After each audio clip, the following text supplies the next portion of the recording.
5 তারিখ ছিল আমার ছেলের জন্মদিন, সেদিনকে তো ছোটোখাটোভাবে আয়োজন হয়েছিল, আর সেলিব্রেশন হয়েছে 18 তারিখ। তাই ভিডিওটা একটু লেটে পোস্ট হচ্ছে, যাতে দুটো ভিডিও পরপর যেতে পারে। তো সিম্পলভাবেই হয়েছিল, তো দেখতে থাকো।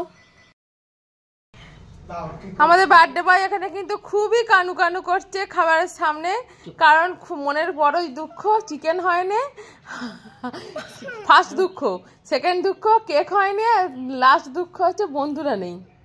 আচ্ছা, এই পরপর বিয়ে বাড়ির মাঝখানে কি এসব হয়?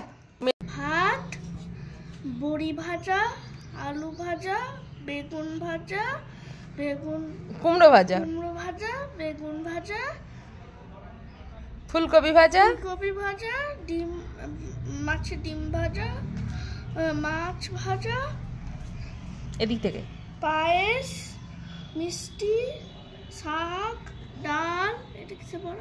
এটা ফিশ ফ্রাই, এটা মাছ, এটা হচ্ছে জ্যাম, এটা হচ্ছে পাঁপড়। টমেটো চাটনি ননি খায় না, তাই জ্যাম, তাই তো। তা আজকে কেন এত কিছু আয়োজন? ননির আজকে আমাদের হ্যাপি বার্থডে।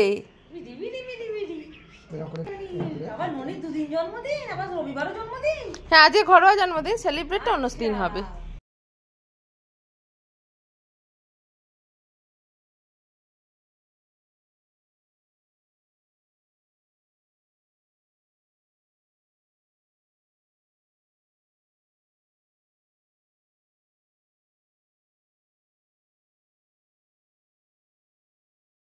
হচ্ছে সকালবেলার গিফট পাপার আর আমার থেকে, হচ্ছে ভাঁড়ের জন্য।